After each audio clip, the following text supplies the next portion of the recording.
Alright, now in this video we're going to continue where we left off, and we're just going to do one simple step.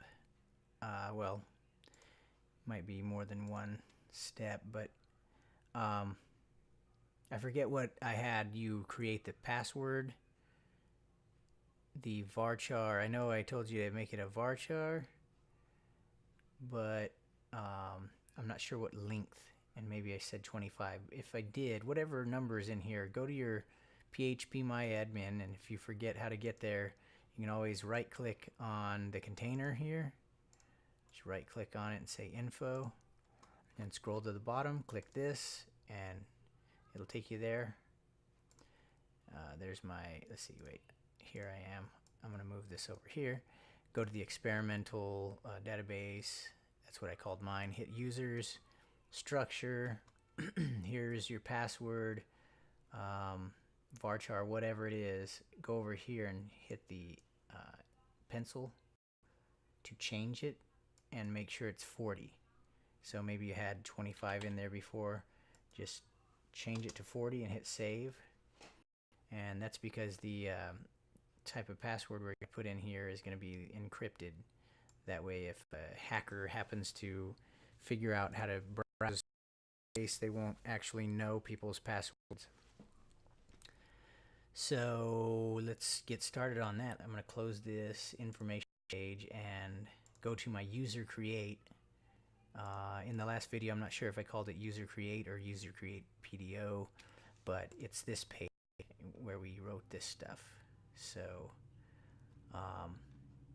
find this page, user create, and what I want you to do is underneath where the password gets passed out of the post variable into the variable that we assigned here, we're going to make another one called pass md5 equals, and then we're going to use this md5. It's kind of an automatic function built into PHP that will encrypt it for us. So we basically put this password, which is very readable, in here, but then the md5 action is going to encode it, encrypt it into this unreadable format, and so that needs to go right here. Instead of pass, it's going to be pass md5. It'll be this new variable that's encrypted. So let's assume that you have this closed, and then we just hit run project. I've got my menu all set up. I hit bug site. I also created different versions. Here's user 1. This is what it used to look like, and now I have user 2, which actually doesn't show any difference until we enter some users. So let me show you. This is the old way, user 1. So let's do Henry Ford, and then we'll say ASDF is his password, and then say submit. Oh, I guess that one's not going to the right place, so I need to change that one. PDO1. Let's go over here and take this out, just so they both point to the same place. So now I'll go back here, hit refresh, type in Henry Ford QWERTY, let's say, is the password that you pick.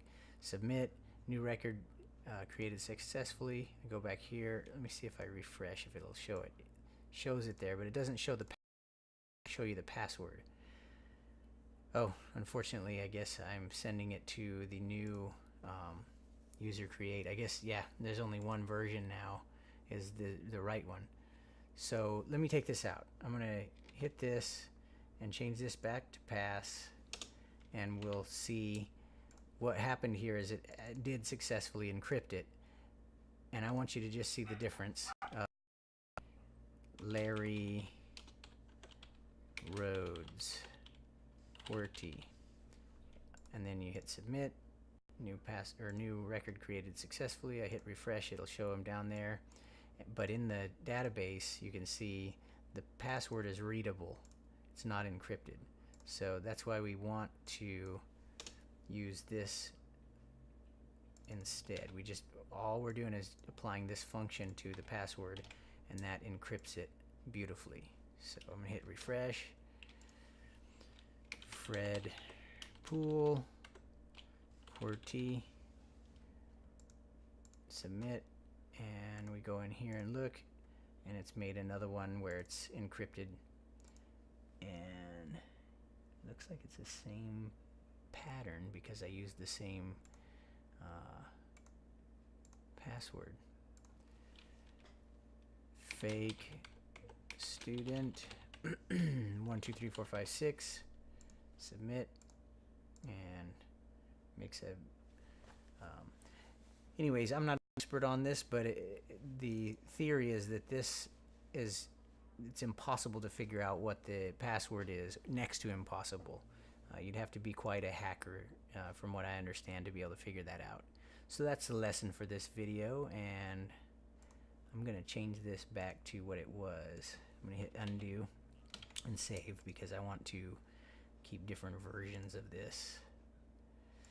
Okay, so that's the video, and I'll see you in the next one.